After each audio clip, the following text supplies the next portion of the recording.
আসসালামু আলাইকুম এভরিওয়ান। তো আজকে বাজার থেকে প্রচুর পরিমাণে ইলিশ মাছ কিনে আনা হয়েছে। তো পলিথিন থেকে মাছগুলো বের করা হচ্ছে।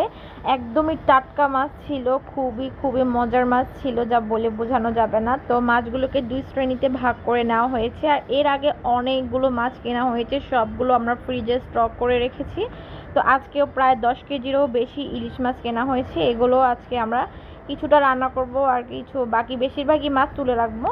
তো মাছটিকে নুন হলুদ দিয়ে ভালো করে মেখে একটুখানি তেল দিয়ে মাছটাকে ভেজে নেওয়া হচ্ছে। হালকা ভাজা হবে, বেশি ভাজবো না, কারণ এই মাছ থেকে প্রচুর তেল বের হবে, তাই আমরা অল্প তেল দিয়েছি। আর আমরা ডিমওয়ালা মাছটিকে বেছে নিয়েছি। এখানে 2 পিস মাত্র ডিম ছিল মাছে। তো 2টা মাছই আগে রান্না করা হচ্ছে। মাছগুলো যে কী যে মজা, যা বলে বোঝানো যাবে না। তো আজকে খুব অল্প মশলা দিয়ে ইলিশ মাছ রান্না করা হবে। তো সম্পূর্ণ ভিডিওটা আপনারা দেখে নেবেন।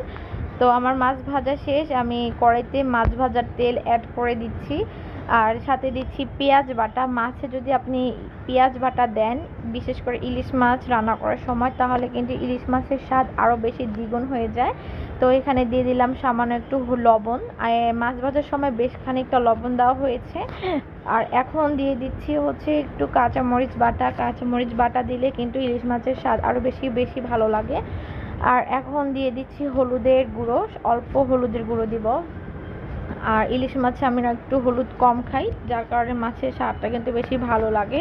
আর মশলা কষানোর সময় একটু পানি দিয়ে দিচ্ছি। পানি দিয়ে দিলে মশলাটা খুব ভালোভাবে কষে যাবে। ঢেকে দিচ্ছি। প্রায় 5-7 মিনিট পরে আমরা ঢাকনাটা তুলে মাছটা দিয়ে দিচ্ছি। সবগুলো মাছ একসাথে দিয়ে দিব। তারপরে অল্প একটু পানি দিয়ে অল্প আঁচে প্রায় 10 থেকে 15 মিনিট রান্না করব। তাহলে মাছ থেকে অনেক তেল বের হবে, মাছের স্মেলটাও সুন্দর থাকবে এবং রান্নাটা খুবই মজার হবে। আমরা এভাবেই মূলত মাছ রান্না করি। তো এখানে আজকে 2 রকমের মাছ রান্না করে দেখাবো। আর এর আগে আমি কিছু ভিডিও তুলে রেখেছিলাম, তো এখানে একসাথে অ্যাড করে দিয়েছি। আর আমার এই মাছ ভুনাটা রান্না হয়ে গিয়েছে। তার আগে আমরা যে ইলিশ মাছগুলো কিনেছিলাম সেইগুলো এইটুকু সাইজের হয়, এগুলো আমরা একটু দো পেঁয়াজা টাইপের করে খেয়ে থাকি। তো ইলিশ মাছটিকে সেমভাবে লবণ হলুদ মেখে একটু ভালো ভালো বেশি করে ভেজে নিয়েছি। তারপরে হচ্ছে পেঁয়াজটাকে আমরা মেখে নিয়েছি মশলা দিয়ে, খুব অল্প মশলা দিয়ে মেখে নিয়েছি। আর এই যে দেখেন কিভাবে আমি মাছটিকে তেলে ভেজে নিচ্ছি। ভালো করে ভেজে নিলেই কিন্তু মাছের স্বাদটা দ্বিগুণ বেড়ে যায়। তো ওই যে পেঁয়াজটা মাখা দিয়ে দিলাম। তো এভাবেই আমার মাছ রান্না হয়ে যায়, আর খেতে খুবই ভালো লাগে।